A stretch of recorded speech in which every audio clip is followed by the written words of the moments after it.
I'm so glad I don't have a baby daddy. And I have kids. Let me explain. So many women get misconstrued as bitter. So many women get misconstrued as hoes. So many women get misconstrued as so many negative things when they have a baby daddy to deal with. I don't have one. I was married to the father of my first child. We were together since I was 19. We were together for almost 7 years. I thought he was going to be the perfect dad. He was a cheater. He was abusive.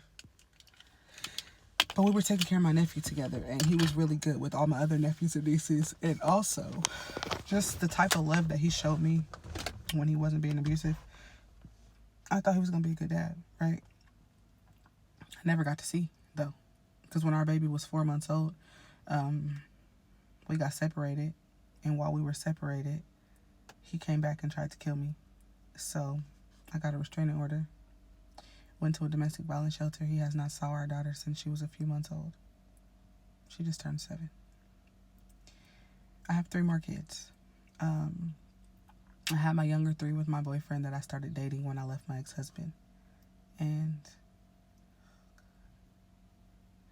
I did not know what type of father he was going to be because I was blinded by lust. I was blinded by the fact that he was more endowed.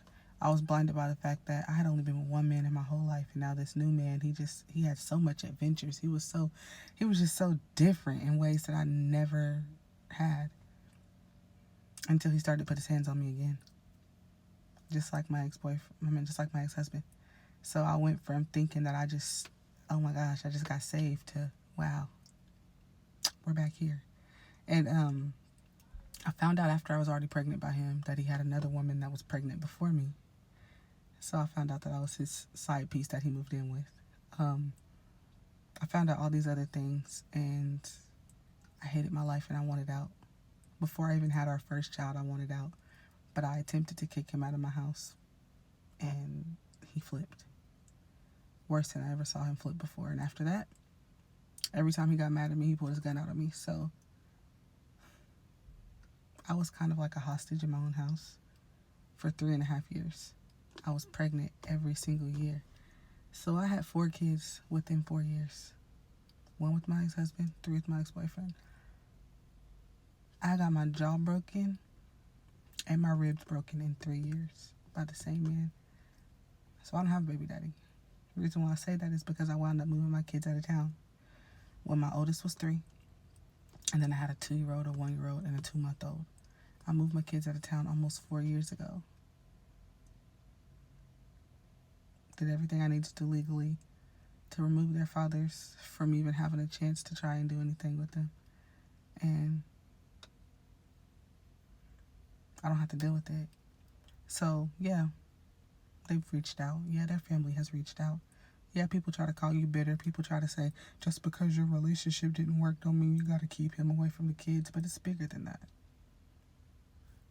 If you would stomp me until my ribs broke in front of my kids, if you would throw my kids up against the wall, if you would pull guns out on me in front of my kids, why would I trust my kids being around you when I finally leave? There is so much that happened to me while I was pregnant, while my kids were around me, while my kids were in my hands. Why would I trust leaving my kids around you? So, yeah, there are some women who are bitter. I'm not going to say there's not. There are some women who do start drama. There are some women who are just mad that you don't want to be with them, so they're going to cause hell in your life until you die. But that's not me. And there are so many other women that's not them. And I'm so glad that I don't have to deal with that because I don't care what my children's fathers have to say. I'm their only parent. I've been their only parent their whole lives. If you would abuse me while I was pregnant, you was never a father. If you would abuse me while I'm holding my daughter, you was never a father. If you would hand my son a gun and tell him to point it at me, you was never a father. So I've never had help with my kids. Not good help. Not consistent help. Not help that was going to set them up for the future. I've always been the only mature person in my children's life. I'm not messing that up just because you got the same DNA as them. And I don't care what anybody has to say about it. I don't care what anybody thinks about it. As a Christian, I'm called to love everybody, so I love you. But do I trust you? Would I leave my kids with you? Would I leave my kids with your family? Come on, bro. You already know the answer to that.